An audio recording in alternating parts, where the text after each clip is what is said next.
following show is for entertainment purposes only and does not necessarily reflect the opinions of Empire Media LLC, its subsidiaries, affiliates, sponsors, and advertisers.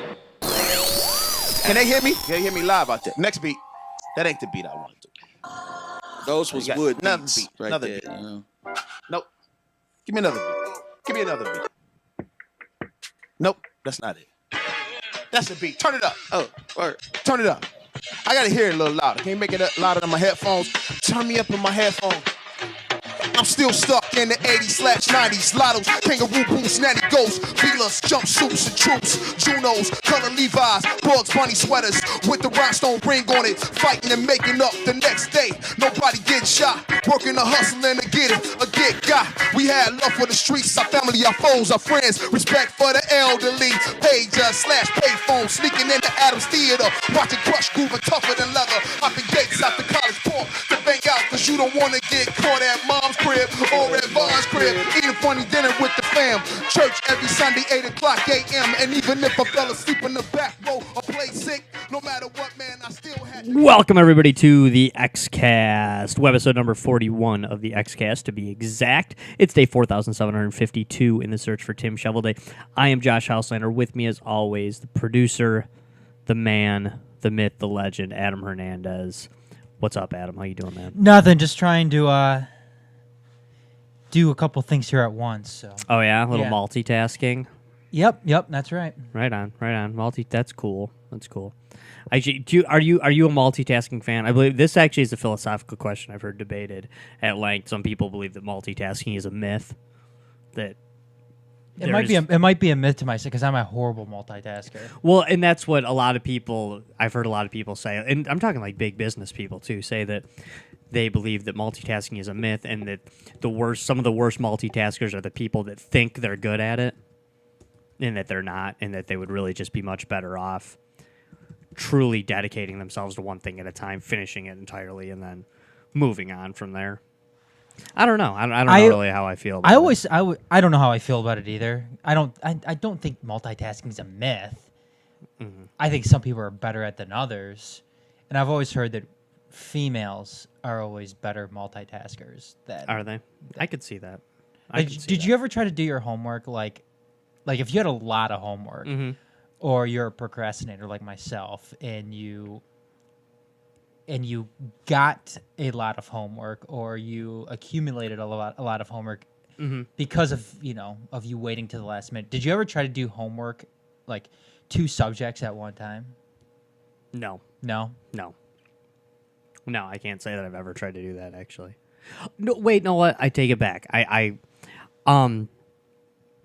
I didn't when I was a kid, but when I was in college, when I went back to college, so this is not originally when I was in college, but when I went back to college in my 30s, I was taking 2 classes at once, and they would usually, sometimes it was the same professor, but I would usually have 2 papers due on the same day, and sometimes I would write them simultaneously.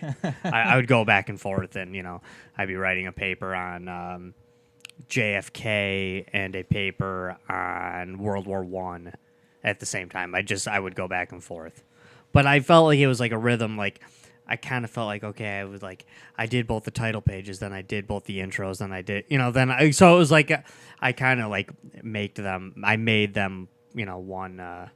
one thing. But so I guess I did, but no, I never tried to do my math homework and my science homework at the same time or anything. I think I've done more of what you've done before, like try to do 2 subjects that are 2 assignments that kind of, had something to do with each other. I guess I did that because I felt like I didn't want to have to gain an idea that I'd finished something. I viewed it all as one work in progress, not the paper being the end all be all, but the being done with homework being being the finish line, I guess, is what I'm trying to say. But I don't know. I don't know if that makes sense or not. It makes perfect sense. It does. You're right. We just nailed it. It makes perfect sense. But I do kind of feel like that's true, that the multitasking myth, if you will, I know you said it's not a myth, but the multitasking myth that if you just simply focused on one thing then focused on the other, you'd probably get them both done quicker than if you tried to do them at the same time. I think certain people are better at it than others too. I do. Yeah, it could be. It could be. I definitely buy into the female thing. I can definitely think that women are probably better at it than men. I think they like doing it too. No, I think you're right. Because I hate multitasking. Yeah, me too. To me, it seems like a waste of time. No, me too. I just like just do something or don't. Just. I mean, I know everyone thinks they're good at multitasking. It's kind of like the texting and driving. That's like the perfect example that everybody hates texting and driving, but everyone thinks that they're the one exception that can do it and do it safely. And everybody does it too. Right. Everybody does. And if you say, "Oh, I don't text," well, yeah, but you look at your phone though, don't you? I mean, you look at your phone. You know who you are. Anything can be a distraction. Talking on the phone is a distraction. Right. Maybe you're the person that you hear a text message and you think, "Okay, it can wait. I'll wait till I'm stopped till that was my text message ring." But you still pick up the phone and look to see who it was before you text them back, or you still look, and if you don't text and drive, you still check your bank balance. You still look down at your phone to check your voicemail, because or to do nothing is as important as what's happening right then and there. Exactly. I mean, what are you gonna do? Read your cousin's Facebook notification in 5 minutes when it's 5 minutes old? What are you, a loser? Everyone else is known for 5 minutes except you. That your brother had corned beef for lunch. I mean, great. You don't know that was it. You say, "Oh, that's silly, Josh." No, but you found out that he had corned beef for lunch. You know but what if he was telling you that his wife was pregnant? That's Facebook. And you missed it. That seems like it's more Facebook stuff, which is really truly stupid. Or Instagram. Or Yeah. whatever. Snapchat. Yeah. Any Which of is that really stuff. dumb. Yeah. I don't even get into any of that. No. No. Fuck no. You have a Facebook though, right? I have a Facebook. I have a Twitter. You I have have an Twitter. Instagram. Okay. I never update my Instagram though. No, yeah, I've joined Instagram. I got Twitter going on, but I joined for the show. I love Twitter. Yeah, no, I know you do, and I'm on Facebook way too much, as you know. But I joined Twitter, and I thought, okay, I'll work it to like push the show or whatever. But you have such a Twitter presence, Adam, that I was like, you know what? I don't need to be pushing all this crap on Twitter when Adam's like the king of Twitter. It's like the Duke of Twitter. I'm not the king of Twitter. You're the Duke of Twitter. I mean, it's I don't even have a big presence on Twitter. You have like 94 Twitter handles.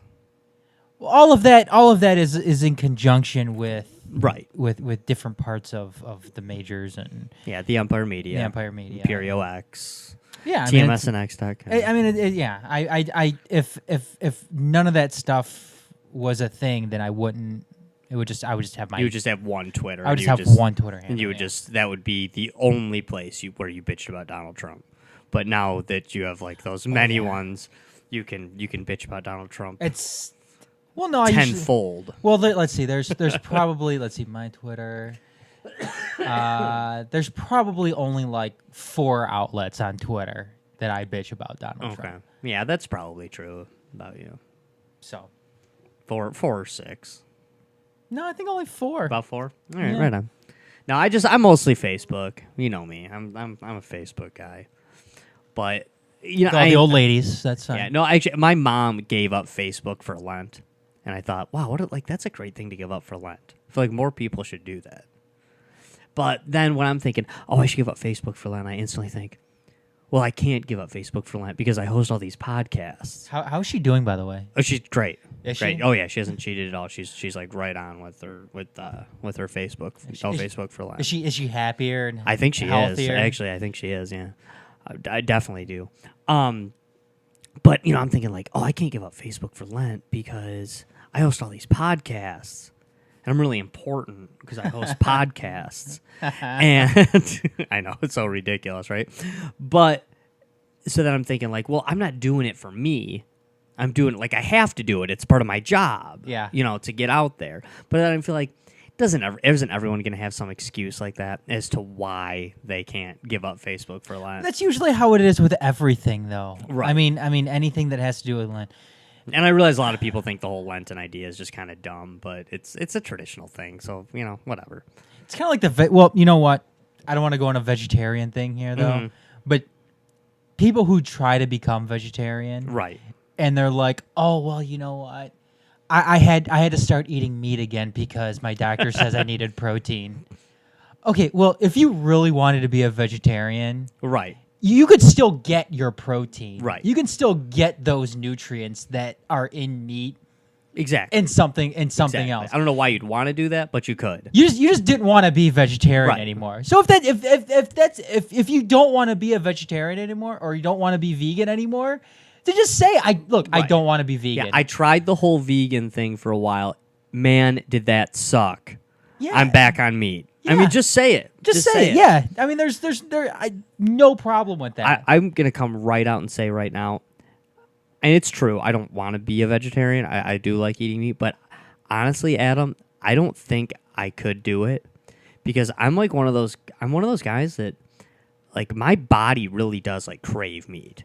And I know I could eventually get over it or something, but if I go a day without eating any kind of meat, I really do feel like sickly. Hey, that's fine. I mean, I feel bad, but again, do I say, "Oh, I didn't feel well when I didn't eat meat, so what kind of protein supplement can I do?" No, I said, "No, I need a hamburger up in here." Is my response because I don't want to be a vegetarian, and that's exactly what you're saying. Is that And that's you yeah. didn't want to be a vegetarian, so you stopped being a vegetarian. Just admit Not it. for me though. I'm No, still you are vegetarian. a strict vegetarian for how many years? Over 10, right? Since I was like 15 or 16. Okay. Yeah, So, so well over like, 10. Twice, like double your most of your life. Let's see. I'm 33. So you carry the 1. 18 years. 18 years. Okay. Sorry, I was gonna let Adam finish his equation there, but with the show does end. I had know. to add in pi. And Right. then square root of. Yeah. Were you just using 3.14 for pi, or were you? Yes. You going like the 10th decibel, or? Well, I was just using. I didn't want to get too crazy here. Right. So. Okay. You wanted to figure the diameter of how long you've been a vegetarian. Yeah. Right. Okay. No, that's cool. Just take the radius squared and. No, and Adam is a proud vegetarian, and I think it's awesome. I'm glad you're a vegetarian. Hey, man. I eat all your meat for you, though. I've yes. If we were at a restaurant and I got meat that came along with it, I would get it, give it to you. You are not a vegan, though, right? I know we've No, talked about this no, before. no. You're not a vegan, Not a vegan. but you're not a pescatarian either. You don't eat fish. I do not eat fish. Okay, right on. See, and you know what? If I'm gonna get on my vegetarian high horse. Are you here, okay? Get on it. But Well, hold on. I don't consider people who eat fish vegetarian. Okay. 'Cause some Aren't you people- a pescatarian? If you're, I've never heard that before. I- I've heard it. I'm not quite sure what it means though. I thought that was you eat fish. You are the vegetarian that eats fish. Let me see. You hit the old Google box. Pescatarian.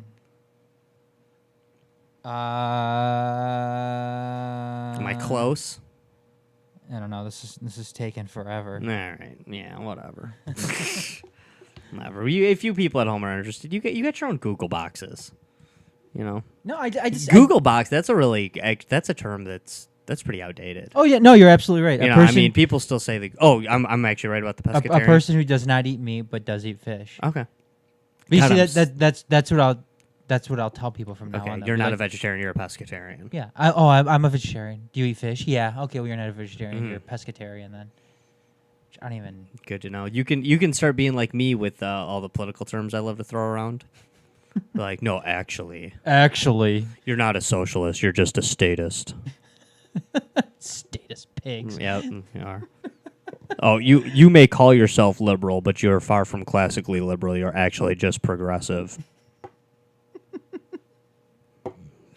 Good. I'm sure you're so much happier now that I've enlightened you as to your own ideology. You're not a big L libertarian. You're a small L Yes, libertarian. I love that one. That one's me. That one's me. I'm a small L libertarian. I saw something on Twitter the other day. Somebody posted something because I do follow this one conservative girl on there. Right Just on. because she hates Donald Trump. She's actually on CNN because she renounced her the Republican Party because they're backing Donald Trump. Right and, on. It was Who is after it? the whole pussy grab. Her name is Mary Beth Glenn. Oh. But she posted something. It was a retweet from somebody else where it was like, is Jim Webb the only person in the Democratic Party that would shoot a communist now? It's so true. It's so true. He's the only non-commie left. I thought they were gonna lynch him at that first Democratic debate with Jim Webb. I really did. Like Jim Webb was like a man without a party. He's just like looking around like, where the hell am I? Oh my God. Look, you know what? I will be the first one to. I know you've called me a socialist before, and I probably am. But Jim Webb probably has to be sitting there though. He's probably like, what the fuck is going on? Last time I thought this many commies were gonna kill me, I was a nom. Yeah, oh man, the good old days. We'll get back to those in a few years. Well, hopefully we'll get back to those in a few years. I don't think Donald Trump's gonna really destroy the republic and kill us all. I think we're still gonna have elections. He'll destroy the Republican Party though. Oh, probably. Well, that should be good for you then. You hate Republicans. I do not hate Republicans. Okay, one thing I am missing. How much do you love the NCAA tournament? The first 2 days is my favorite sporting event of the entire year. Yeah, I agree. I've said it on the airways before, but I think it's better than the Super Bowl. I think that it's the best. It's the best TV in sports, bar none. Funnest too. Just the funnest. Yeah, absolutely. Just the upsets and then the game after game after game, and it's great. The first 2 days of the tournament are excellent. You know what? I even like the playing games too. Mm-hmm. The playing games that happen. Because the tournament starts on a Thursday and a Friday, right? And then they have the playing games going Tuesday night and Wednesday night. Yeah. But again, that entire week right there, it's better than anything else in sports. I agree with you, Adam. And the thing is, I've come to this conclusion this morning, actually, why I think I like basketball better than football. I either, and it's just my opinion. I'm not saying that other people have to, but the reason that it's become apparent to me that I definitely like basketball a lot better than football, or at the very least, the way they run basketball as opposed to the way they run football, is when I watch the national championship in football, I actually feel like a break. I feel like taking a break from football. I've watched so much football. I've watched all the bowl games.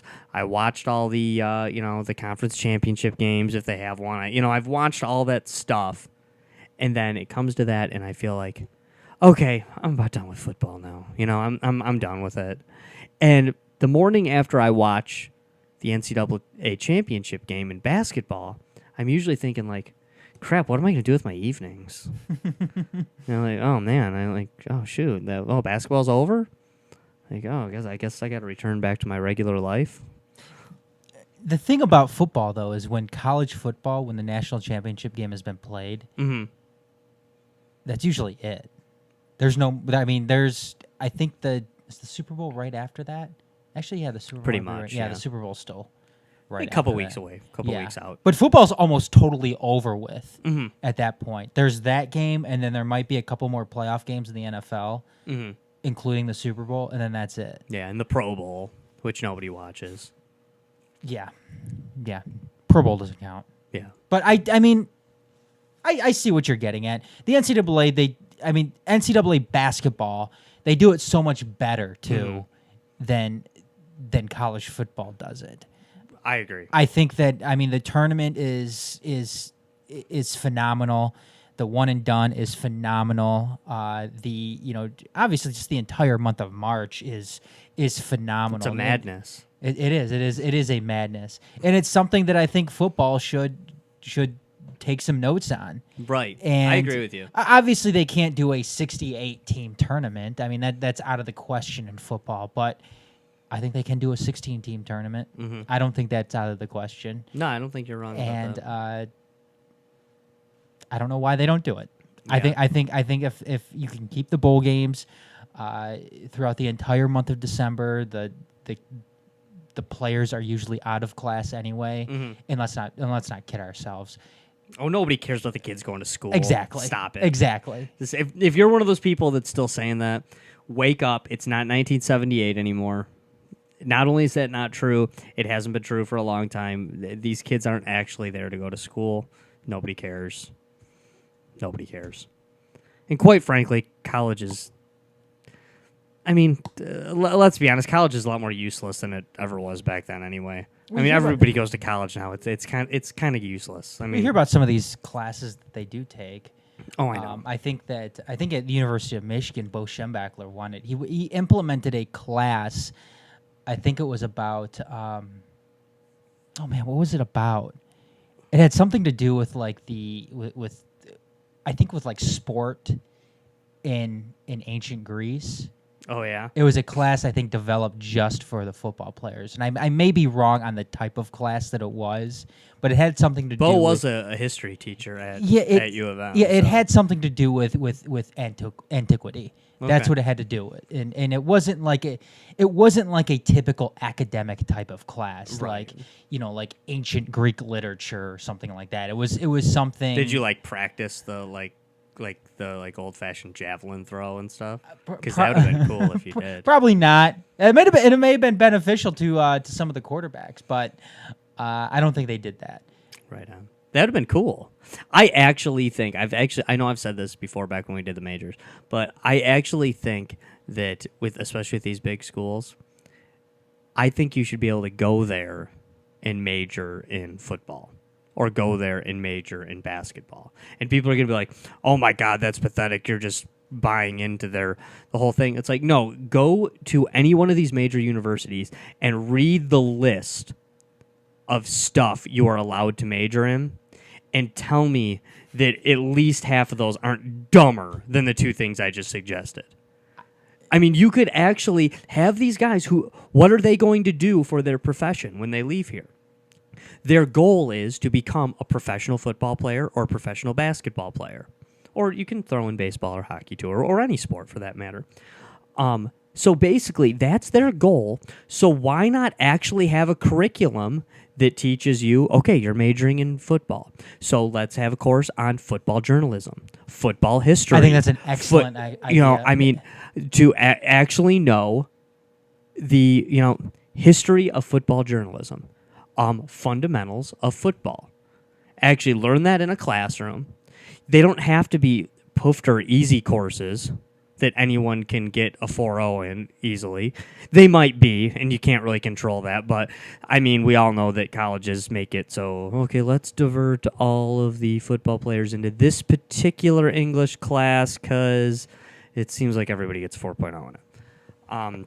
And truth is, if anyone has been to college in the last 10 years, everybody knows that even if you're not an athlete or not anyone important, like I was, there are classes that, I mean, I wasn't important, and I could find out as easy as anyone which teachers everybody got a 4.0 in. Wasn't that hard to do. Well, they're out there. Go to Write My Professor and... Exactly. It's all there. Exactly. No, but you bring up a good point, and it wouldn't just be, and I'm glad that you mentioned the journalism thing in there too, because it seems like, take for instance today, Tony Romo retired from the NFL, Mm-hmm. and what is he going to do? He's going to become the top analyst with CBS, Right. and Tony Romo's a well-spoken guy, obviously, he could still play. He still has a place in the NFL. Right. Oh, I mean, absolutely. there's a number of teams out there that could use Tony Romo going into the next season. I mean, we talk about the New York Jets, the Cleveland Browns, the Houston Texans, the Denver Broncos can use him to some extent. He would be a starter somewhere, but even if he couldn't be a starter, he could certainly make some bank as a backup quarterback. Absolutely. On 75% of the team. But the thing is, CBS went and offered him a huge contract to go and talk about football. Now, not everybody is as well spoken around the league as Tony Romo is, but they could have been. Sure. They could have been. And look, these guys when they go to college and they eventually go to the NFL, look, football has always been their thing. Mm-hmm. English, science, whatever was probably never their thing, and that's fine. Sure. Look, math has never been a thing for me. Mm-hmm. Me either. Science, I'm terrible at math. Science, like chemistry, has never been a thing for me. Yeah, and you realize too, and Adam knows this, I know this, that the root of the word university is universal. So everyone does still have to learn everything, just like everyone has to take English, everyone has to take math. But me, like Adam, I'm not a math guy, so I took the bare minimum math. I'm glad I took the math I did. I actually did well in those courses, but once my math requirement was done, trust me, you weren't taking any other math classes. I put my number 2 pencil down and I have not picked it up since. that is done. That is done for me. And I was kind of the same way with with some of the hard sciences, with the chemistries, I mean, I even took the astronomies too. Like I got into the wrong astronomy class where it's about equations, and I was like, "What the fuck, man? I thought we were gonna be talking about Pluto or something." Right, exactly. It's like, okay, so when are we talking Neptune? Any day now. No, and I'm with you. And I was a history guy. Still am a history guy. I'm a history guy too. But that was my major in college. And when I went back to do my graduate work in history later, there was a guy in the course that I was in several of my courses with that talked a lot about baseball history. Just whenever we could branch out into kind of like doing our own thing on something, he would go out and branch out a little bit into baseball history. Fascinating stuff. And if you're telling me that you couldn't teach a really enlightening, fascinating course on football history, basketball history, baseball history, hockey history, an entire, 16-week course, you could, and they would be great. Get the right teacher, absolutely, and the right, and the right thing. That could be a fascinating course, and say, oh, what good is that? What's that really worth? Sure, maybe it's interesting, maybe it's fascinating, but what's it worth? Again, go look through the catalog of courses offered at major universities and tell me that football history doesn't rate among dozens of the other courses being taught. What would the difference be between a football history or a general sports history class in comparison to a music history class? What's the difference? Exactly. No, and there's music history classes, there's art history classes. Those are great classes. No one criticizes those classes. I mean, the whole point, Josh, of going to a university is to prepare you for your career, right? Correct.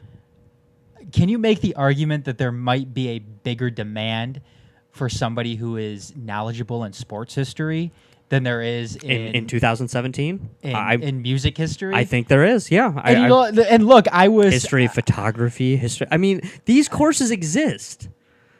Why can't you have history? And I'm a art history. I'm an art history guy. Oh, that's your thing. Yeah, I mean that's, and I'm not putting that down. But as far as going out and getting a job in some type of whatever, as an art historian. Well, I'm talking more about sports, like going out and being a reporter for Sports Illustrated or a local outlet like the Detroit News or whatever, the Cleveland Plain Dealer or the Atlanta Journal-Constitution, something like that. I mean, these publications are always look. Sports is a big thing around the country, right? And people should know, listening too, we chose art history as the example of something that isn't any better than this. Please know that I was a history major and Adam was an art major, so we obviously like these things. You know, we're not Absolutely. ripping on art. I love it all. Yeah, I do. I love art history. I love sports history. I mean, we do different stuff here with Empire Media and the majors. Sure. So obviously it's there. The thing is, though, Josh, and I'm sorry to cut you off, No, but no, you're fine. what I've learned throughout when I was going to school for education and teaching and art and everything, art in today's society cannot stand on its own. No. Art has to be supported by something else, or it has to support something else. What I mean by that is, if you're a teacher going to get an art degree, or going to get a job as an art teacher somewhere, wherever, you're better suited, it seems like, to direct your curriculum or construct your curriculum around the basic academic type of classes. And what I mean is, if you can develop an art curriculum around math or around literature or around science or history, then you are probably more prone to getting a job than somebody who's just trying to go and develop just a strictly art-based curriculum that has nothing to do with anything else. It's just art. Like I said, I think you're more. I think you have a better chance at landing a job than somebody else who's Someone who going a doesn't. different direction. Sports, on the other hand, stands by itself. No, I mean, you got all these people working in sports that have degrees in something. They all have degrees. Why not have a degree in what they were trying to do? Yes. And in essence, I mean, we talked about what Adam and I majored in. Basically, once Adam and I, the professors who were teaching a room full of people, and Adam and I were in college, all those people in those classrooms that were being taught, they were being taught to eventually be qualified to do pretty much one of two things: either teach that same class they're listening to right now, or work in a museum.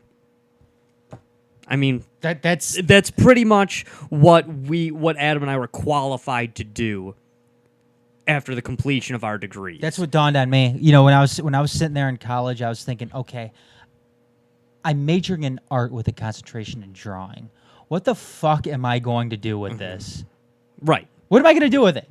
Right. Am I going to go out and be a professional artist? Are you going to be a professional drawer? Yeah. What am I going to do with this? What do you do for a living? I draw. I bet you do. So you get food stamps. Okay, Yeah. great. Congrats. Nothing wrong with So that. somebody's going to pay Yeah. me to draw. Yeah, I mean, so that's... I'm going to be drawing characters at summer festivals. Right. No, I mean, I have to add something else onto it. Right. And that's the thing with sports. Obviously, there's some type of support needed for it. Journalism. Okay. And that's usually what these guys are going to be doing anyway, or what they should be striving to be doing after their playing career is over, and they don't want to be sitting around the house doing nothing all day.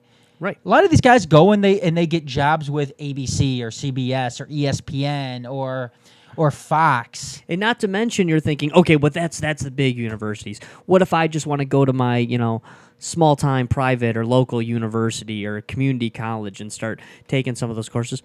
Wouldn't that help if you were being a coach? And I don't mean a coach for Ohio State. I mean a high school coach, an intramural coach. Wouldn't it be great if you wanted to get a job working at the Hockey Hall of Fame? If you wanted to get a job, so I just... And quite frankly, just because there aren't a bunch of jobs Or to working get, at a league office. Right. I mean, just because there isn't a whole slew of jobs to list behind it doesn't mean that it's not a worthwhile major at a university. Like I said, there's some really silly majors. If you can major in social media management, you should be able to major in football.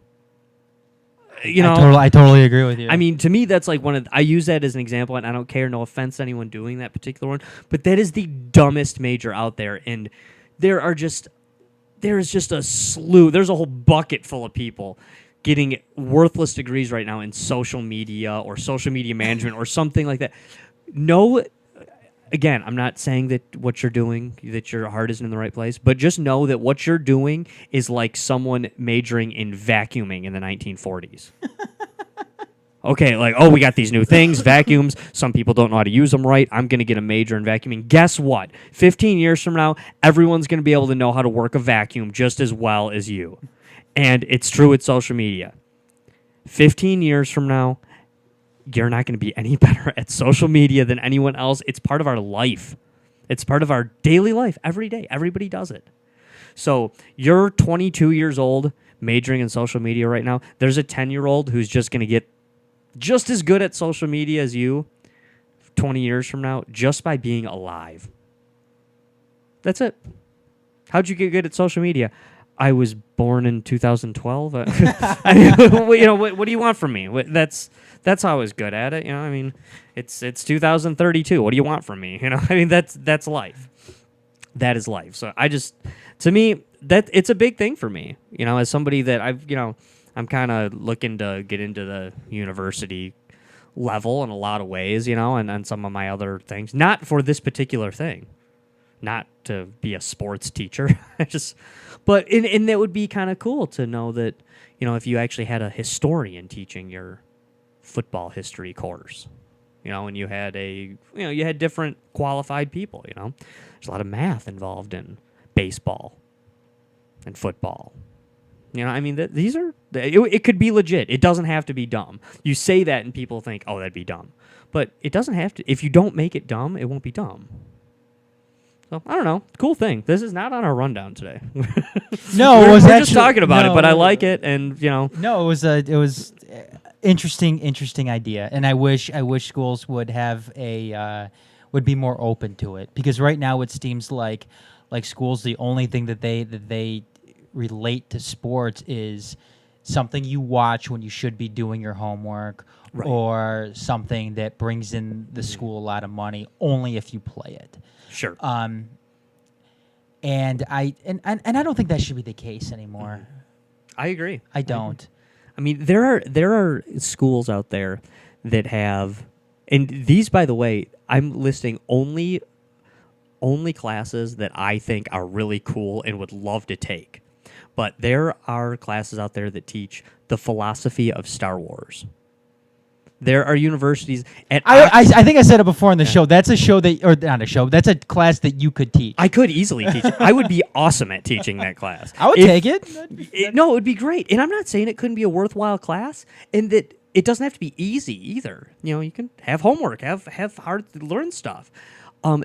If you go to Oxford University, one of the best universities on the planet, you can take Elvish as a language. Oh, really? Yeah, I mean, you can like, and if that's outdated, if that course is no longer on the course list, I apologize. But I mean, there's people at Oxford University speaking Elvish. There's another university, I don't remember which one, they're speaking Klingon.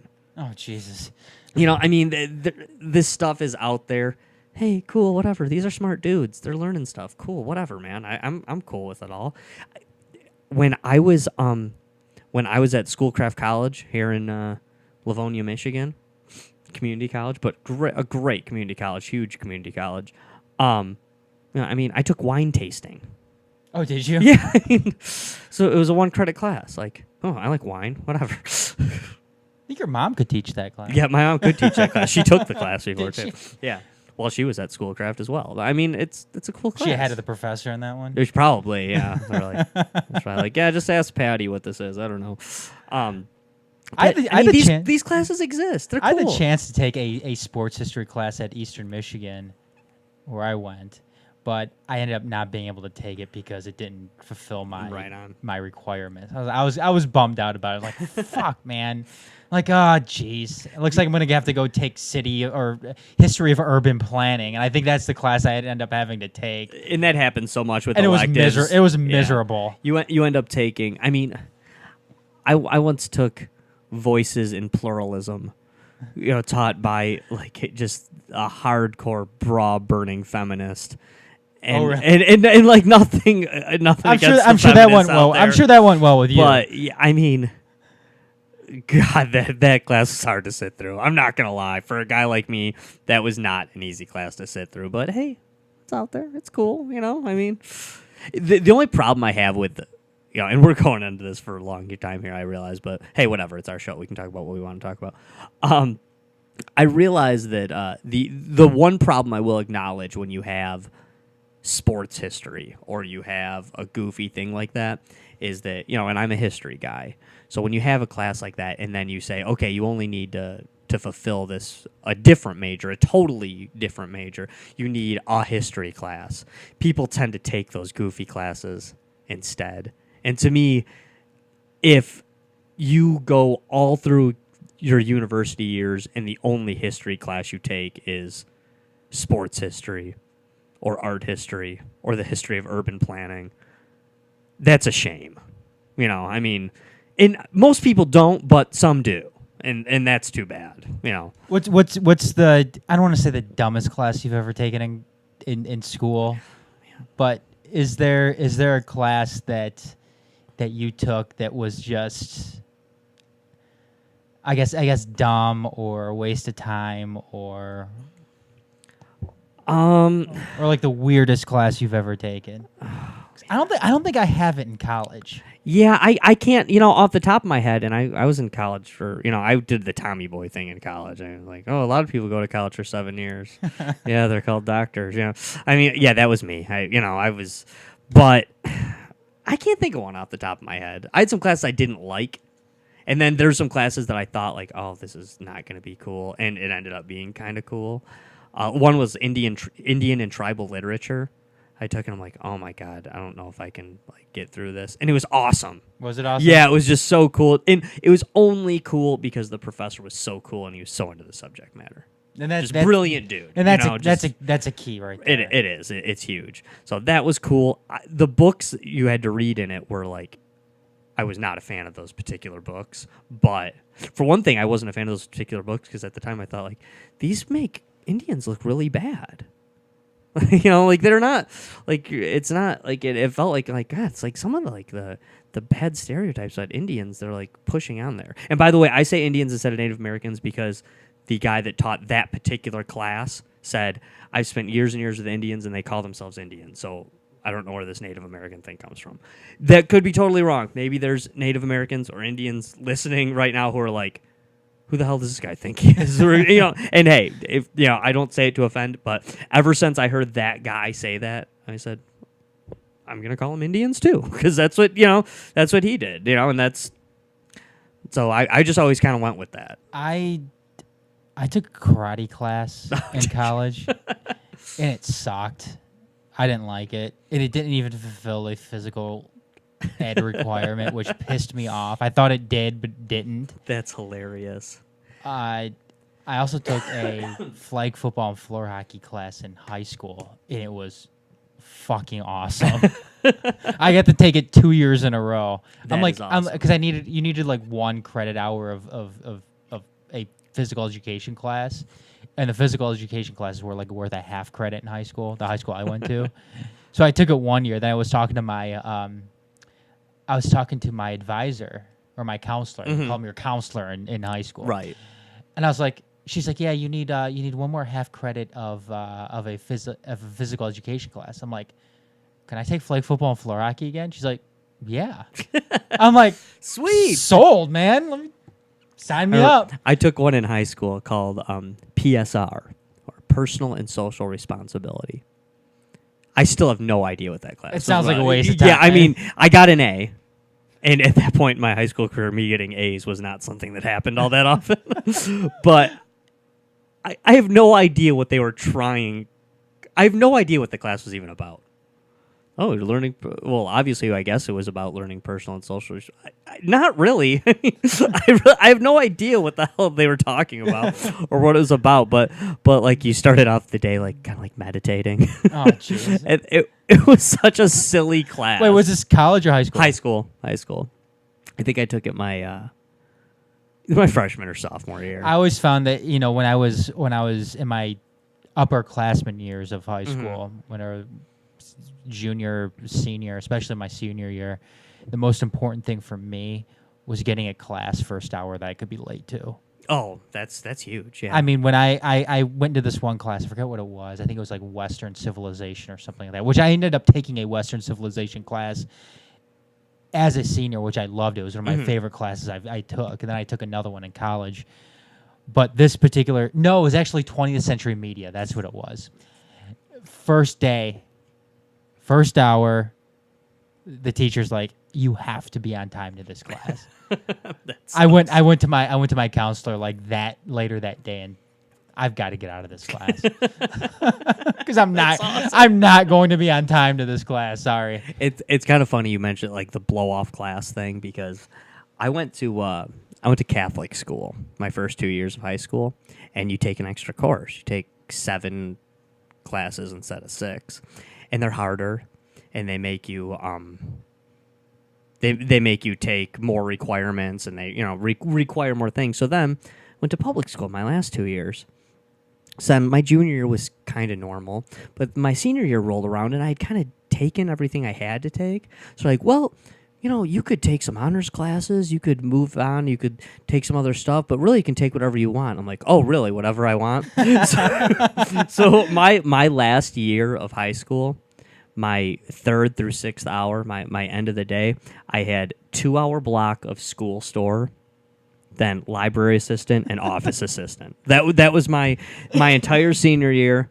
Those were my last 4 classes. You know what? You earned that though. I did. I earned it. And I earned it Kind of. myself too. I took a bunch of hard classes in my first few years of high school. And those first 2 classes of the day were like it was like government and humanities and mythology. Yeah, I mean, they weren't hard classes either. Dude, that class that I ended up taking though to replace 20th Century Media, which I wish I took now. Right. I replaced it with jewelry. I got a D in the class. You got a D in jewelry. I got a D in jewelry just because I was always late. No, now that I think about it, I got a D in crafts. Did you? Yeah, and that was my freshman year. And again, I'm an art major, but jewelry is not my thing. I think I ended up making like one project, and it was this pin. I think it was a pin. I placed a pin on the back of it, so it became like what do they call it? A brooch, to be a little bit more technical about it. And Awesome. and that was it. But the teacher that I had her for a bunch of different stuff because I took a bunch of different art classes, and I was a jerk in the class. I was, You deserved the D. I totally deserved the D. I got a I'm jewelry and like ceramics. Right. Not my thing in art. It's not. In college, I had to take a ceramics class, and and again, like I said, I'm a dick in some aspects when it comes to that thing. Like I got so pissed off. I'm like, ceramics is even an art, but I ended up making like one thing in the ceramics class, like one good thing. Other than that, I tried to cheat because you sit there, you make a pot, you're supposed to reinforce it and everything without having like a bunch of shit crammed into it, because if you have a bunch of clay crammed into a pot, it can explode in the kiln. So like I was like, you know what? I'm fucking done trying to get this thing to stand up. So I just started cramming a bunch of clay in it. And my teacher was like, my professor is like, he's like, yeah, I had to like scoop out a bunch of clay from the inside.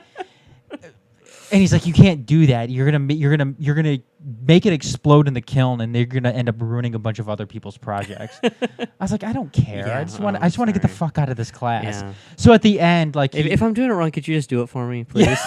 So at the end of this class, like when it was finally started, when we were getting our final grades, he was meeting with everybody, and he's like, so what would you give yourself? I'm like, honestly, I'd probably give myself a C minus. So he's like, you know what? I was going to give you a D, but I'm glad you didn't come in here and say that you thought you deserved a B or an A. Right. He's like, I'll give you that C. So I'm like, all right, that's all I asked for. Right. Hey, cool. I'm with you, buddy. Thank you for that. You know what? It's kind of. I took crafts. Now that you bring this memory up, I took crafts my freshman year in high school. And the first semester, I got a D because I just didn't do anything. I was just worthless. I just sat there, didn't do anything. And I was trying to act cool. Really, I was just scared to death because I had anxiety, and I was just now in high school, and I thought everyone was going to beat me up. Were you in public school at this point? No, I was in private school. Oh, you're still in the private private school I was at was actually much tougher than the public school. I Oh, was at. really? Oh, far tougher. Yeah. Damn. I was always scared to death. God, at too school. bad Francis wasn't the Pope then. Yeah, no kidding. But later in the second semester, I did do slightly better just because I got in trouble for getting such bad grades. But I made this like one little like pottery thing that was terrible.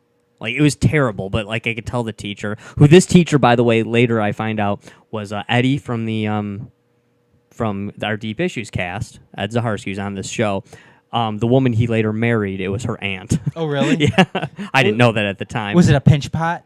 I don't know. It was terrible. It was a total piece of crap. And she just kind of looked at it and she was like, I guess. You know, I mean, it was like, and then I had this, like, I was supposed to make this, like woven basket thing, and I just couldn't get the job done. I just couldn't do it. And then one day I was hanging out at home, and I was just like, oh, God, I don't even know what this is. I just, like, suck at this. And my aunt just did it for me. Oh, really? Yeah. And it still, like, wasn't great because she had no training. She was just like, oh, I'm kind of good at this stuff. And she did it, and then they were like, whatever, that's good enough, you know? So that was, like, what got me through. The only thing I remember from that crafts class was there were 2 crafts teachers, so they were always hanging around. And the other dude, this is, like, a big memory for me that, like, sticks out in my head. The other dude was gay, I'm guessing. Like, I mean, he seemed... It was a little different back then. People weren't as open about it, and he was an older guy. But it seemed like he was probably gay, I'm guessing. And another student happened to be walking by. He's kind of like a tough, like, jock type kid. And he called somebody a fag. He, like, just, like, walked by. You know, people said that all the time back then. And this dude, because, like, no other teachers around, nobody's looking, he grabbed the kid. It was actually hilarious. I mean, he probably would have gotten in trouble for this, but this guy's got to be retired or dead by now. But he heard this kid call somebody a fag. And he, like kind of, like, looked around and saw there was, like, nobody else around. And he grabbed the kid and, like, threw him against the wall. And he was like, the teacher did this. Wow. Yeah, to the other kid. He was just like, listen up, kid. One of these days you're going to say that to the wrong guy in the wrong place, and you're going to get your ass kicked. He just kind of, like, walked away, and I was just like, oh, damn.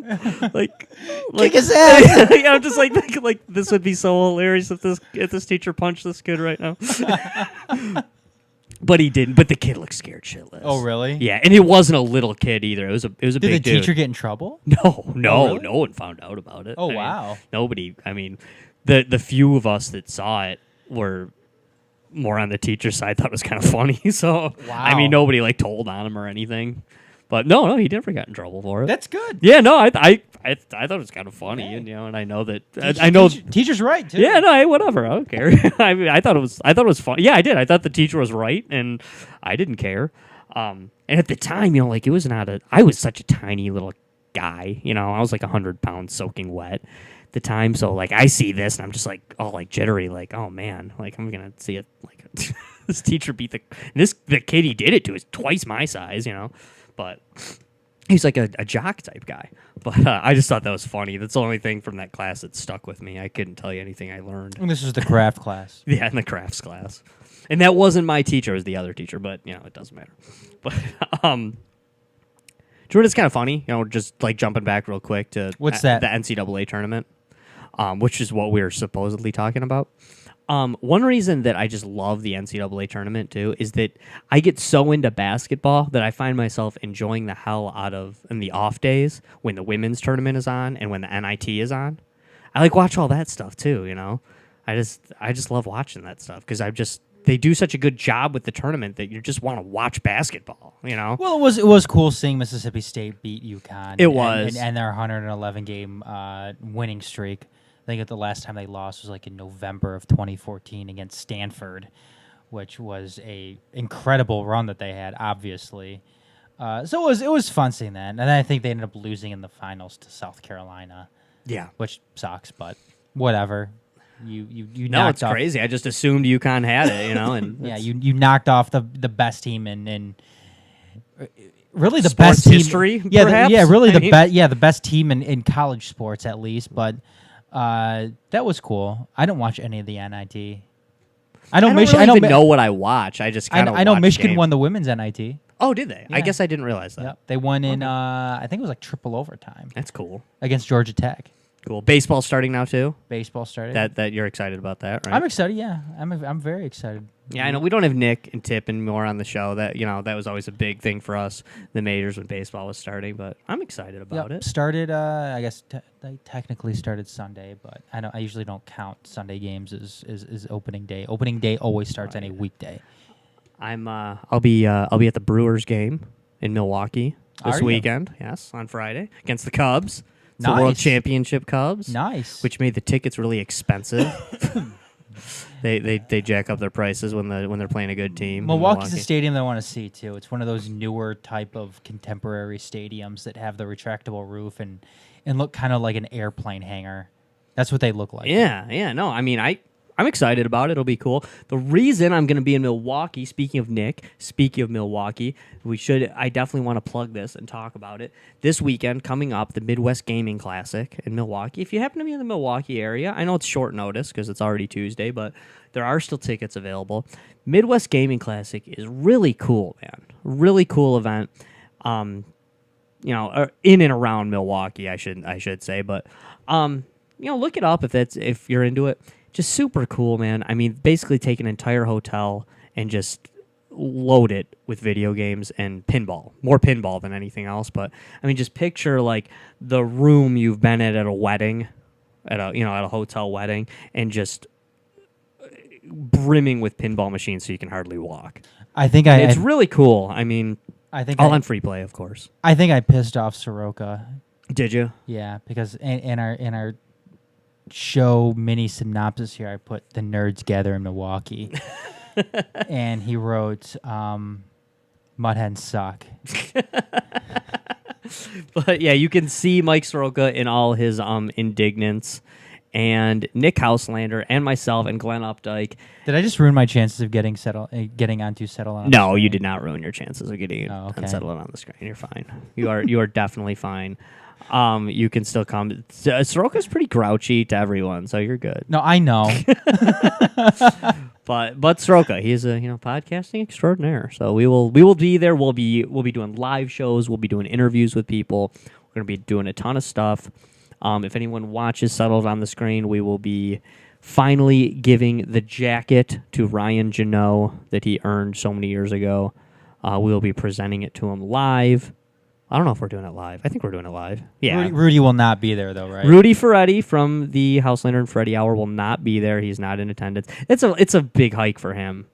We're in Detroit, so Wisconsin's not too far away. He's out in California, so he couldn't make it this year. So no Rudy Ferretti, unfortunately, but Kitty McScratch will be there, I believe. Oh, Kitty McScratch. Kitty McScratch will be there. I haven't heard of Kitty McScratch in a long time. Yeah, well, I mean, we haven't talked video games that much on the show. What about the god himself of competitive video gaming? Is PSP gonna be there? And no, I don't think he will be. No, they not book him or anything like that. I don't think they book. They didn't get a hold of his publicist or I don't think, agent or anything. I don't think they could afford him. No. Okay. I mean, MGC is a pretty big event, but I don't know if not big enough. Yeah, I don't know if they could handle getting PSP there. No, we can't get him on this show.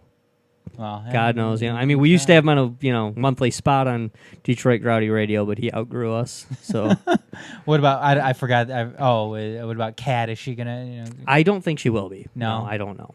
I have no idea. Okay, I have no idea. But they're safe though because Rudy won't be there, so they can come and they can. Well, you're gonna be there, so I don't know how safe. I have no issue with anyone. I would love to meet them and shake their hand. But they hate Mike and they hate Nick and they hate me and they hate you. They certainly hate me. They for no reason. Yeah, no, I know that they disagree with my opinions on things. They also like to say that they also like to talk about how tolerant they are about everybody, and then they also like to say that I jack off Rudy on a regular basis. Well, you do. I mean, they like to, criticize people for making fun of other people's intelligence, and then say that I'm a retard. They called you a retard? They've said a lot. I don't mean to quote them, but I think so. Yeah, I'm pretty sure. Somebody has. Well, let's face it, more than one person has called me that over the years. But yeah, there's been some hate. So no, I would love to see them and sit down with them. I'll buy you a beer or play on a round of pinball or something. I'd love to. I got no beef with anybody, man. I'm a nice guy. I'm a super nice guy. Everyone should like me. Maybe not. Maybe not. But seriously though, Midwest Gaming Classic, man, it really is a cool event. Can't make it this year. They do it every year. In Wisconsin, especially if you live in Wisconsin. I mean, it's a cool place to go, man. I mean, even if you're not a huge gamer, it's just cool to see all that stuff, I mean, it's nostalgic. You get to see it. It's console gaming, too. Like, you walk through the hallway, and they just have, like, an old Super Nintendo set up, and you just play it. So, real cool, real fun. The hotel rooms in that place are booked, but you can still get in. There's a lot of hotels surrounding it. You can get rooms at the hotels around there. And what day are you heading out? We're leaving Friday. We're getting there, and then we'll be... driving. Yeah, but we'll be live there a lot on Saturday. We'll be there at the thing. We'll be live doing shows. We'll be on some other shows. We're gonna be doing interviews with people, some live, some taped for later, and it's gonna be a lot of fun, man. Nice. I mean, a lot of fun. So you can come hang out with us. Just come meet some really cool people too. Awesome. Really cool people. Do you want your mind blown? I do. Okay, because I kind of want my mind blown too, and I bet some people listening want their mind blown. So we are going to jump back into. We've done this once before, twice before. Probably twice. I think twice, because I know we did it once back when Nick was still on the show. But so this is the official blow your mind segment of the show. Basically, Adam and I have both picked out a cool thing that we think is kind of mind blowing, kind of cool, kind of crazy. We do not know what the other one picked, in hopes that we can blow each other's mind.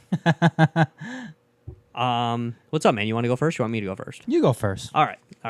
Mine is, and hey, maybe you've heard of this, maybe you haven't. Have you heard of the phantom time hypothesis? The phantom time hypothesis. I don't think I have. Okay, this began. This was first talked about. It's still being talked about, but it was first talked about in 1968. By a German historian, German professor by the name of Herbert Illig. I'm probably pronouncing it wrong because they kind of pronounce it with the German thing to it, but Herbert Illig. And basically what he was saying is that the years 614 AD to 911 AD did not actually happen. And he has kind of presented some what he says is proof, or at least theorizes, that these years didn't actually happen. So what happened? They were changed by rulers of the time, and so that means right now that we are living in 1720, okay, not 2017. In essence, what he's saying is that much of what happened in the Dark Ages, part of what they refer to as the Dark Ages, that those things didn't happen. And that, in essence, basically, Pope Gregory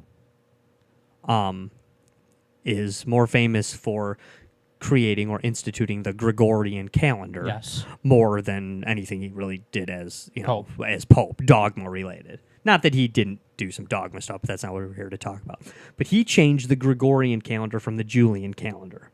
And basically this is because we realized that we were losing about 1 day each century.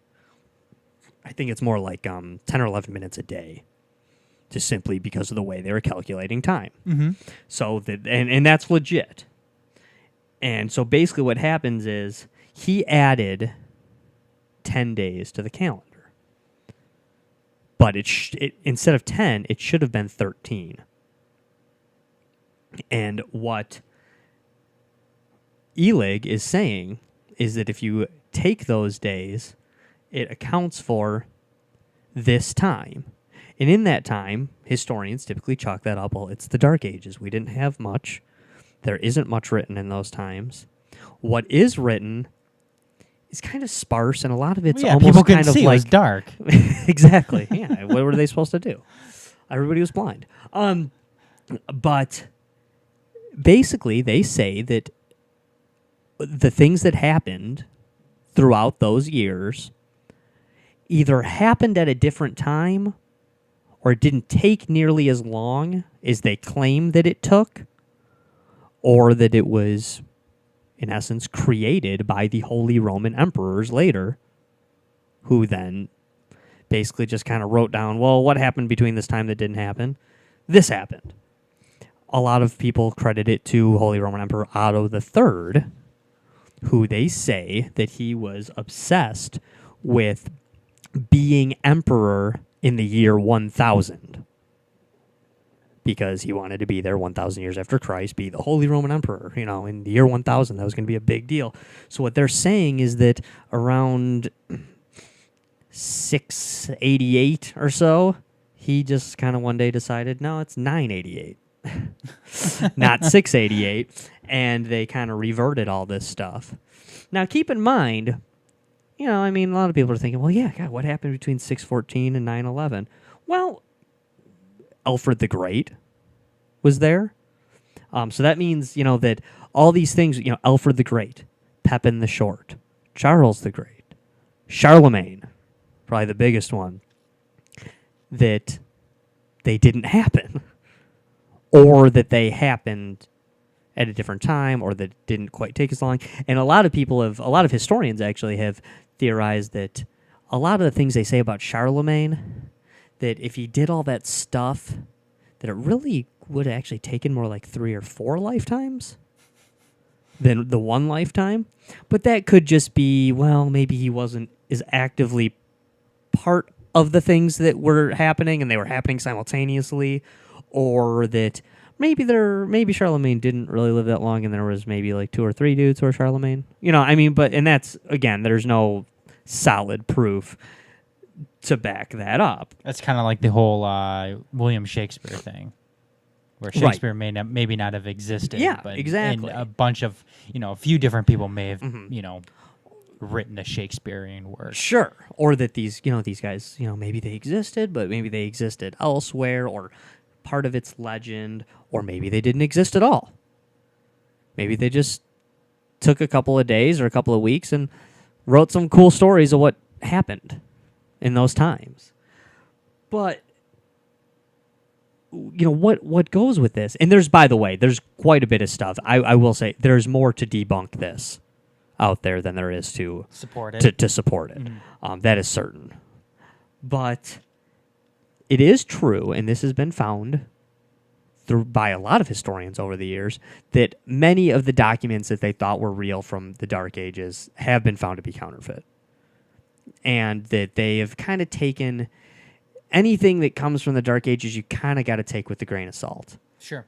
The one thing that really stuck out to me is that basically in this time period, if you look at the Byzantine Empire, the whole area of what we would call the Byzantine Empire at some point, no one ever called themselves the Byzantine Empire. That's just a little known fact. That's a word we use later. They would have just still called themselves the Roman Empire. But there is this area, there's this like big time frame where, and it is close to like 200-300 years, where not one piece of architecture is built. There really is, okay, this stuff, this was built, all this stuff was built up to this, then, for 200-300 years? They just didn't do anything. Didn't build one thing. Some people write that off as, well, the architecture just sucked, all that stuff fell down. That's actually the only explanation you can really give for it. But I don't know if there's any legitimacy to this. This guy Illig was a very smart dude. Definitely knew what he was talking about. And he was very respected in other ways. He wasn't like a David Icke type character where he was like a total crackpot coming up with like the reptilian idea. He was a respected guy. And there actually is quite a bit to support this. 1582 is when they that's a big year or two, and they say that like it just jumped to 1582. So I don't know if there's anything to this. Maybe it is a big conspiracy that the Holy Roman Emperors were just kind of didn't know what to do. Everybody back then was illiterate. Nobody really knew what the hell was going on. Nobody had watches. Nobody had Which is why, why it was the Dark Age. Right. I mean, people were very much. I mean, we're talking. People were at the mercy of the church. Right. and They were. The church and their leaders and Yep. kings, and very few people had any clue as to what was going on. And the idea that back then people would just kind of think, maybe it's the year 680, and they say, no, it's not. It's 980. Oh, it is? I always thought it was 680. 980. All right, no, they say it's 980. It's 980. Whatever. You were wrong. I guess my dad was wrong. It just was. the year was whatever the leaders in the church told you Right. it was. Right. And it is true that a lot of these guys, like, for instance, Alfred the Great, when you study British history, they do kind of like, we don't really know exactly when he lived. And we're pretty sure his name was Alfred. And, that's kind of, what they go off of. So, I don't know. Fascinating stuff. You can definitely, if you're interested, look into it a little bit more. There's definitely stuff published about it, and definitely a lot of YouTube videos out there for, about it. But I thought it was pretty cool. Yeah, that is interesting. I didn't think it warranted an entire Deep Issues show, but I thought it was pretty cool. Well, I've got something that kind of has to do with existence and. Okay, cool. Have you ever heard of phenomenalism? No. It is the view that physical objects cannot justifiably be said to exist in themselves, but only as a perceptual phenomena or sensory stimuli. This kind of goes with like the brain in the vat idea. Yeah, situated in time and in space. In particular, some forms of phenomenalism reduce talk about physical objects in the external world to talk about bundles of sense data. So, what they're saying is that, say your phone, say you leave your phone at home. If you leave your phone at home, then it is no longer in existence. They talk about this a lot when they talk simulation theory. Yes. So Very cool. Because you can't perceive your own phone, since you can't physically see it, since you can't physically hold it, then it no longer exists. In essence, even as simple as when you go to work every day, does your house still exist? Exactly. When you're in your living room, when you and your wife are both in the living room, does your bedroom exist? Exactly. It's that old, cliche, if a tree falls in the forest, does it make a sound? I'm not. I don't buy this. I don't buy this theory because I actually kind of do buy this theory. Do you? I do. Okay. I have not heard it called phenomenalism though. Okay, if say you're not home Mm-hmm. and your house burns down, does it really burn down? I mean, you go there and it's charred, it's burnt to the ground, but how can it burn down if it doesn't exist? Yeah, no, it's very true. No, I mean, you're right, and one could say, okay, for instance, if you were to bring chaos theory into it, the tree falls in the wood and no one's there to hear it. Well, but didn't it still create shockwaves that then had an effect on something that then caused something elsewhere? But I actually, this is phenomenalism is phenomenal to me because they do talk about this a lot, Adam, in I just said it, simulation theory. because they say that it's like lines of code. It's like when you're playing a video game. When you are in level 7 of the video game, does level 8 exist yet? Technically it doesn't, because there isn't enough code in the video game for level 7 and 8 to exist simultaneously. So they don't exist simultaneously. They exist independent of each other. Just like when you're in level 7, level 6 doesn't exist anymore. It's gone. It did exist, but it's not there. You can't play two levels at the same time. Right. You can't go and you can't play level 1 of Mario and then level 1 2 at Exactly. right Exactly. then and there. Exactly. It's impossible. Right. So I think there actually maybe is something to this. And, of course, this idea, predates simulation theory. But they do mention this a lot in simulation theory because it is, when you're driving down the road, does the destination you're going to exist yet, or is there just so much random code that it will exist when you need it to? I've heard people talk about this with the cosmos as well, that there's things that we haven't discovered yet. So are they really there yet? Or are we just, will they be there when we need them to be there? Yeah. Our world, our universe has boundaries. And is it endless simply because if we were to travel, because basically, if there's a universe, then wouldn't you have to eventually hit a wall somewhere? If you got in a spaceship and just started heading space east? Like Truman Show. Yeah, wouldn't you eventually have to hit some sort of wall, some sort of boundary, some sort of barrier? Or will code simply create what is there next? I don't know. Yeah, no, I just can't get on board with this. I can't, just because I think that there's, like I said, is something as simple as something happening while you're not there. Mm-hmm. But is that just simply because, like, the part of what you're explaining it away as, is it happening because someone else was there? No, not necessarily. Yeah, okay. I mean, your house can burn down because of an electrical thing. Sure. And not necessarily something that. No, that could play into different theories. Mm-hmm. But not so much phenomenalism. I think that's more of a debunk of phenomenalism than anything else. But is it just because then you came to your burnt down house? But how did it burn down?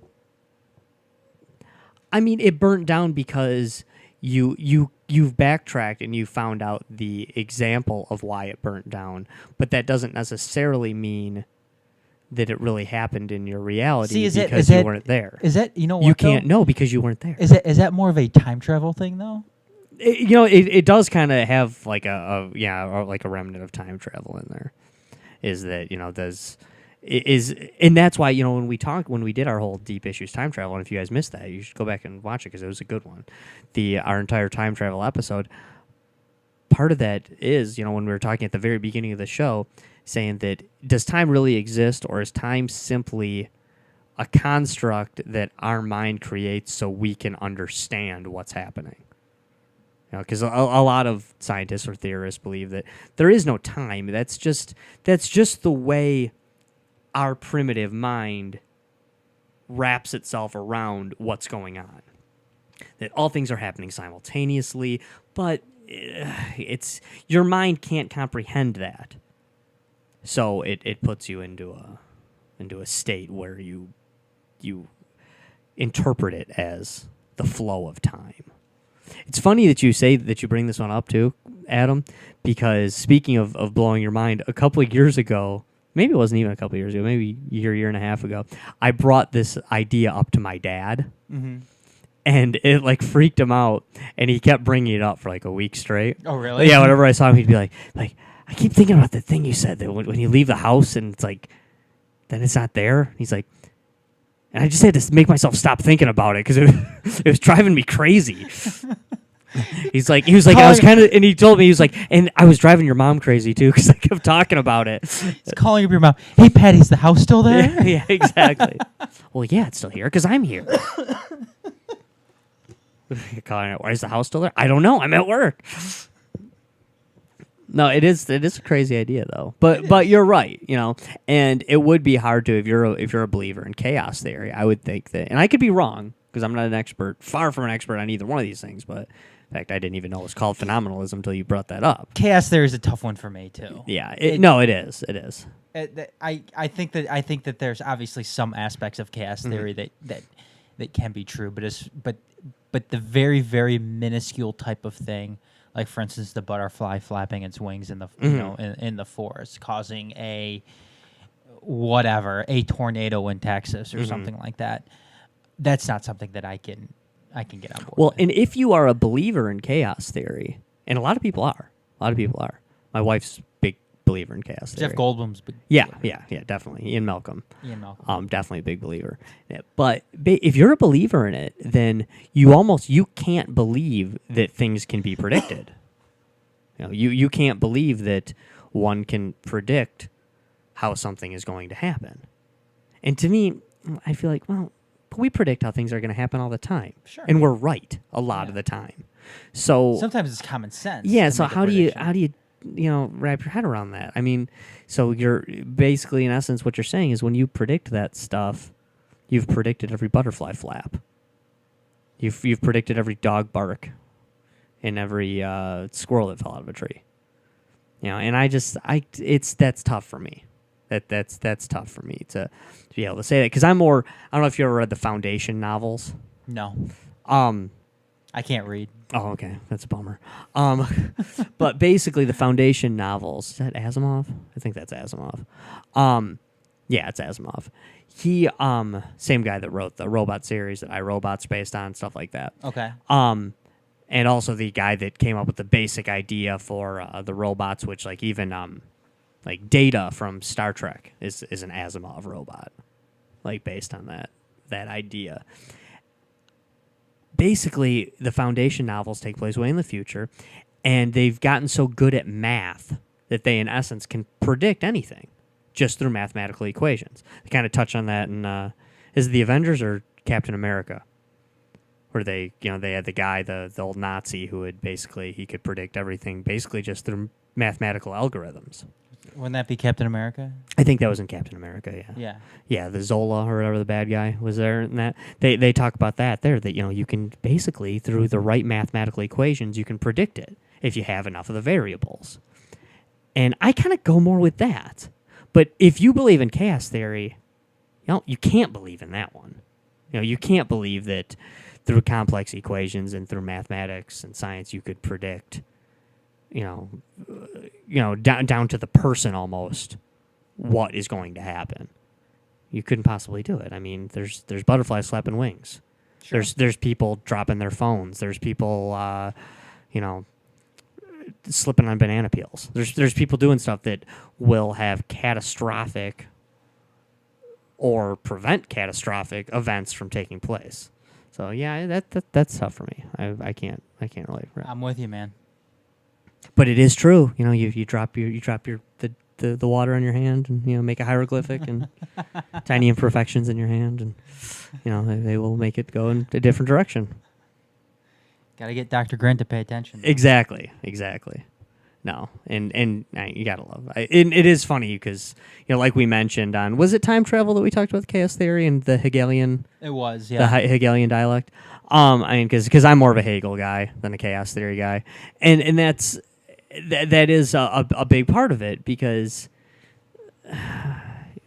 part of it's undeniable, and also the other thing is people tend to be more. Everybody thinks they're an expert on chaos theory because everybody's seen Jurassic Park like 17 times. So I know I am. Yeah. Yeah, exactly. Exactly. No, it's kind of like, you seen Dogma? I have. Haven't had DVD. Love that movie, but I haven't seen it in a long time. Alan Rickman in that movie, he's telling the chick all the stuff about him being an angel. Says he's the metronome and all this stuff, and she's looking at him like, "What the hell are you talking about?" And then he says something about. Does he say seraphims? I don't know what he says, but she's like, "Oh yeah," and he's like, "Oh yeah, I forgot. I say I'm the metronome, and nobody knows what the hell I'm talking about. But I mentioned something from a Charlton Heston movie, and everybody's a biblical scholar." and it's true. That's how it is with chaos theory too. It's like everybody's like, "Oh yeah, chaos theory. Yeah, I know all about that." Yeah. You saw Jurassic Park. Yeah, I saw Jurassic Park. It's on cable all month. Right. Yeah, I watched it on Netflix like last week, even though I have it probably like on DVD twice and VHS 6 times, and it's on TBS every hour on the hour. But yeah, I still chose to watch it on Netflix. That is the essence of chaos.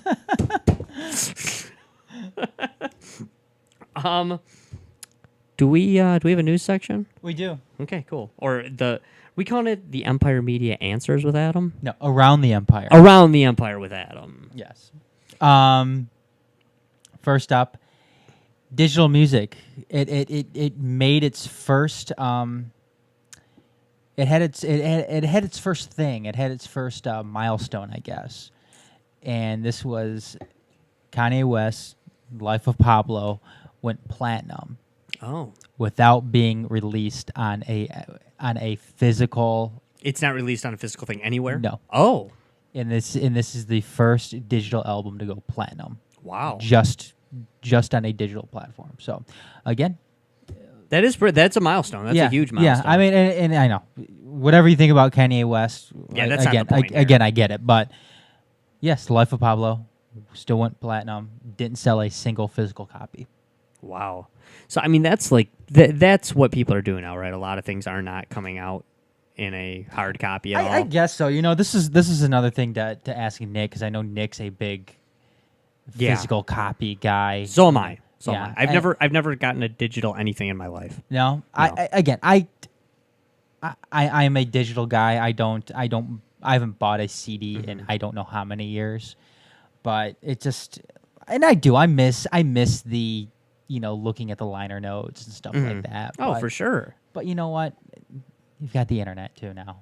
So We do. anything that you wanted to look up about the band, then you can still do that. But and the liner notes were You can always, actually do it a lot easier yes, than you could. And back the liner notes are always good for one thing, looking up the lyrics, right? Right. You can do that now by going anywhere on Google. Any to song find- you want. Any song you want. You could find lyrics for it. You could find the meaning behind it. and- The song that came out yesterday, or the deep cut from an Elvis album, at the end of his career, Exactly. you can find the lyrics to anything you want. So yeah, I can see why people kind of view it as the physical form is it's a little useless now. Did you always feel did you always feel kind of gypped when you would get a CD and the liner notes would be like total shit, or it'd be like one single like I hated it. like Yeah, it's a- I hated Oh it. yeah, me too. Like I couldn't stand it. I was like what are we doing here? Right. I mean, No, why it used can't to you piss me you can't give me the lyrics to your songs Mm-hmm. in here? I actually feel like one of the reasons, I hope this isn't true about myself, but it might be. Guns N' Roses, one of my favorite bands ever. But I almost feel like one of the reasons I became such a huge fan is because they had the best liner notes in their albums. In Appetite for Destruction and in both the Illusions albums, they listed who played every instrument on every single song, right down to, Slash and Izzy were their guitar players, who played lead and who played rhythm on each individual song, all the lyrics to all the songs. I just loved it. I read it so many times. I read it over and over and over again, to the point where it was like I just had it memorized. Yeah. I was just such a nerd about it. People would, say like, "Oh my God, this is the best solo ever." Oh my God, Slash is the man. You'd be like, "Well, actually, this is a strange, actually Izzy Stradlin actually, plays the lead here. You can actually tell, which leads Izzy plays and which leads Slash plays." And it's true, I could tell the difference by listening, but I could tell the difference by listening because it was verified by the liner By the notes liner first. notes, yeah. And then I could go back and be like, "Oh yeah, I can hear that now. I can hear the difference between an Izzy solo and a Slash solo." Yeah. You could tell like, "Oh, is it Dizzy Reed playing the piano or is it Axl Rose playing the piano?" There's difference, And no, I loved it, man. Absolutely loved it. Yeah, me too. Me too. And that's what I know a lot of people complained when they got rid of records and went to cassettes. Some cassettes still had liner notes and still had Cassettes stuff. were the worst. But you just didn't have as much room. Mm-hmm. Because when you have the old records, I mean, the thing's huge. So they just had so much room. They Records had were the to, best when it yeah, came to that. They had to put something in there. They had to fill all the space with something. So they're gonna list everything. Who produced what, who did what, who sang what, who played Mm-hmm. what, who lyrics, all that stuff. It was awesome. Next up, Ovechkin says he's going to the Olympics, despite the NHL coming down and saying that they are not going to Oh, really? participate Good for him. in the 2018 Winter Olympics. I don't know how this is going to happen. This isn't because when I say the NHL is pulling out, the NHLPA is also pulling out as well. So I don't know how he's going to do it. And for the record, too, I definitely see where the NHL is coming from and wanting to pull out of the Olympics. Yeah, I get it. I'm not saying I like it.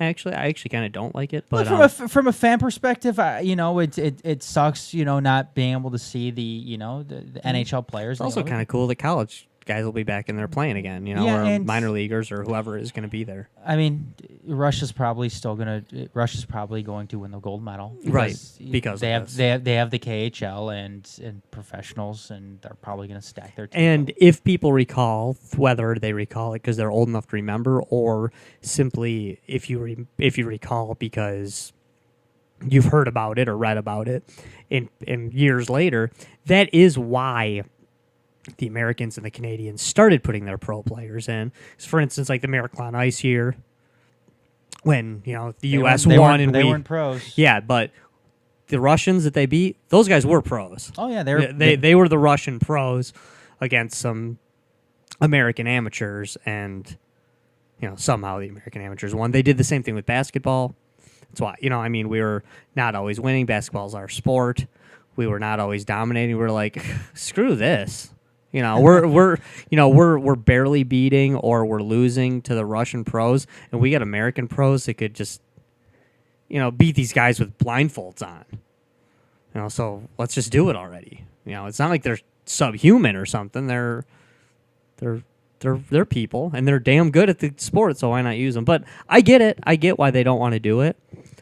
I don't know. Yeah, it's a weird thing. I was surprised when I heard that.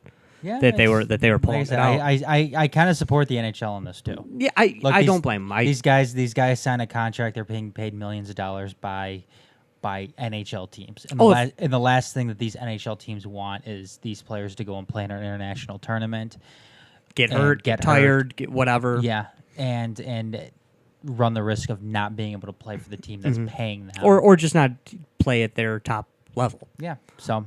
Oh no! Hey, if I was the owner of a team, I wouldn't want my players going to neither would I. Going to South Korea. It's not a good time during the year too. Right. I mean, you're playing. I mean, if these guys get hurt, and I was actually talking with Nick about this today. These guys get hurt.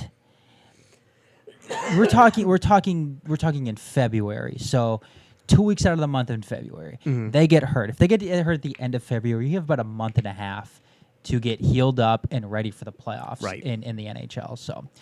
Again, like I said, I get it. Moving on. Real quick, too, Adam, because I'm kind of drawing a blank here. Ovechkin, would he be on the American team or the Canadian team? Is he an American or a Canadian? No, Russian. Oh, Ovechkin's Russian. Yeah. Oh, I guess I should have known that. Yeah. So he will be playing for Russia. He says he is, but he's part of the NHLPA. Okay. He's okay, because I had just heard that it was definitely the Americans out and that the Canadians. This is an NHL thing. Okay, yeah. all right. Yeah, these guys are under the control of. I mean, it's like union guys. Mm-hmm. I mean, could somebody in the UAW go and take on work outside of his union? Yeah, they'd be in trouble if they did. He'd be in trouble. I mean, same thing goes here. I don't know how this is going to work. I don't know how these guys are going to try to do it, but they're probably going to end up finding themselves in a lot of trouble if they do try to do it and they succeed and they come back. But then what are you going to do now? If Ovechkin says, "Hey, it's a deal breaker for me. I'm going to Russia. I'm playing." Are they really not going to sign him afterwards? I mean, he's Ovechkin. You've seen this happen before with other players. Mm-hmm. I mean, Ilya Kovalchuk. I mean, that's one guy who seemingly left when he was. He's not as good as Ovechkin, but I mean, he left when he was, one of the bigger Russian players in the National Hockey League. Right now, he can't come back basically unless the New Jersey Devils say he can come back, because they own his rights in the NHL. Mm-hmm. So who knows? Who knows what's going to happen? Sure. No, it's pretty cool, though. It's weird. It's different. Yeah. Companies are pulling ads from the O'Reilly factor. So far, 18 brands, including Hyundai and Mercedes, have reassigned their ads after recent news of sexual harassment allegations against Bill O'Reilly.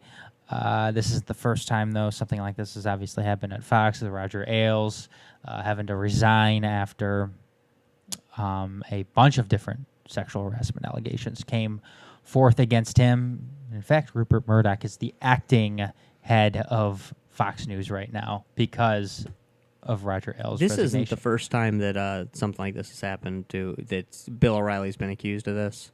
I No. believe he actually cleared his name pretty well the last time, but these allegations have definitely floated around Bill O'Reilly. I guess people at the network too are surprised that Fox News is coming to his defense, and 20th Century Fox, the parent company, is coming to his defense because I guess he's actually hated at the network. He probably is, but he also makes him a lot of money. He does. It's the most popular show on Fox News. The Oh, it's O'Reilly Factor. Top-rated cable show for the last 10 years or something, isn't it? Yeah. Yep. What else do we have here? Let's see here. North Korea shooting what they think was a missile at Japan. Not good, right? Right. I mean, aren't we, according to our treaties and accords, aren't we supposed to be blowing them up the second they do that? I guess the projectile was fired to the East Seas early Wednesday and flew about 60 kilometers. Reports said earlier ballistic missile tests were also carried out in February and March. They're saying that this could have been going towards Japan. I know people in the Trump administration have been talking a lot, especially Rex Tillerson, the Secretary of State, have been more vocal and less forgiving when it comes to the actions of North Korea. So, who knows? Imagine if North Korea actually had some like real weapons. You know what I mean? Because if these allegations that get levied at North Korea pretty regularly, if there's truth in this stuff, then really imagine if they didn't just have garbage weapons. Imagine if they had any money or any technology over there that people would be in trouble. Or I don't know. Like I've talked to you about on this show before. I'm not happy with Rex Tillerson as defense secretary or state secretary, but part of me does think like, how long are we going to put up with North Korea? I just don't get it. And we talked about it. It was on this show, right? We talked about how like you can't. Tillerson said, "What? Oh, if North Korea doesn't stop making these threats, we're gonna get them." And it's like, well, they're not going to stop making the threats. So look, I'm by no means a Trump supporter or a supporter of his administration, but this is something that I kind of agree with Trump on. Sure. Just because North Korea has been a regime that has levied threats against everybody in that region except for China. And I know, and we have talked about this before, but I was thinking to myself, okay, if North Korea was to go and launch a missile attack on Seoul, or on a U.S. military base in Guam, or they shot a bunch of missiles at Tokyo, is China really going to try to stop the United States from going in there and just blowing away Pyongyang? I mean, is China really going to do that? Yeah, are they really that big of buds with North Korea? Yeah, I don't think they are, and that's the thing, and that's what makes Kim Jong Un completely incredibly insane. Right. Because the thing is if and look, it doesn't matter if it was Donald Trump or Barack Obama or George Bush. If North Korea hit any territory within the United, whether it was a military base or a territory or somewhere on the mainland or Hawaii or Alaska or something like that, even if they went and hit Seoul or Tokyo, that would be the end of Kim Jong Un. You think so? That would be the end. Well, that would be the end of Pyongyang, because the United States would just level it. Right. I mean, there would be. I mean, you look at you saw it happen. We were all around for 9/11 when the Twin Towers came down. It was. I remember it was that night. Yeah. That George Bush issued strikes in Afghanistan, and it was the United States was dropping bombs in Afghanistan on targets in Afghanistan that very night. And that's what it'd be like if North Korea were to bomb Right. or shoot missiles at any territory of the United States, any ally in the United States, of the United States, or any part of the United States. I mean, Pyongyang would be gone. Right. No, you're absolutely right, Adam. and you know, one of the I criticized Barack Obama heavily because of his line in the sand philosophy. You know, you draw a line in the sand. Oh, if they do this, we won't. You know, we will not take this. And then they do it, and they say, well, yeah, well, let's bump the line in the sand back a little bit. And I feel like in essence, that's exactly what Rex Tillerson's doing here, because he's saying that we're going to do something about North Korea if they keep posturing the way they're posturing, and North Korea is not going to stop doing that. So you can't say that unless you mean it. And I think there's a difference too between North Korea carrying out tests and you know moving things around on you know in their country. There's a difference between that and actually launching an attack on There is on an allied city or the United States. And like I said, I don't think China would be standing in the United States' way of something. I think that they would understand, hey, shit like that can't happen. And hey, you know what? You know me, Adam. I'm a conspiracy theorist. I don't believe everything I hear in the media, and I hear this stuff and I think, did North Korea really do that, or is this somebody else posturing to say they did it so when they do something later they have a reason? Is it kind of like a wag the dog type of thing? Sure. I mean, did North Korea really do that? I don't know. You know, because the only sources are people speaking to media outlets who have a vested interest in North Korea being the bad guy, or you're getting it from North Korea, and we know we can't trust what they say. You know, I mean, they're nuts. Their leadership is not. I'm not saying every North Korean is nuts, but their leadership is crazy. You know, I mean, so I just have trouble believing this stuff sometimes. One last thing. Suge Knight reveals new details about Tupac's killing. Knight claims 2 people close to him were responsible for Tupac's killing and that the shots fired were meant for Knight himself. I don't quite know about that. Speaking of people I don't trust or believe. Yeah, that one's tough for me. He's in prison right now. I believe he is. Does he just trying to turn evidence on some people or something? Some guy on Twitter said, "You mean to tell me they missed a 400-pound target in the car and shot Tupac instead?" Yeah, that one is. Hey, you never know though. Hey, they certainly didn't miss Biggie when they shot him. No, they did not. No. But that's it for tonight, Josh. That is it. Thanks, everybody, for tuning in. Kind of weird show. We jumped around a lot tonight. I hope you guys enjoyed it, though. Do not forget to tune in next week for our Deep Issues cast. We'll be back, hopefully, with Eddie and Kyle again, our regular Deep Issues crew. We'll be back for that. Our topic next week will be the moon landing conspiracy. Big one. A lot of people believe in that conspiracy. A lot of people in America and even more people around the world believe in the moon landing conspiracy. We will be discussing that at length. We're going to dig into it. We're going to get very deep on that issue. And then we'll consult Pumpkin on what will be our next Deep Issues cast. Thank you for tuning in, everybody, for episode number 41. We'll catch you next week when we're here for Deep Issues. Thanks, everybody. Bye for now.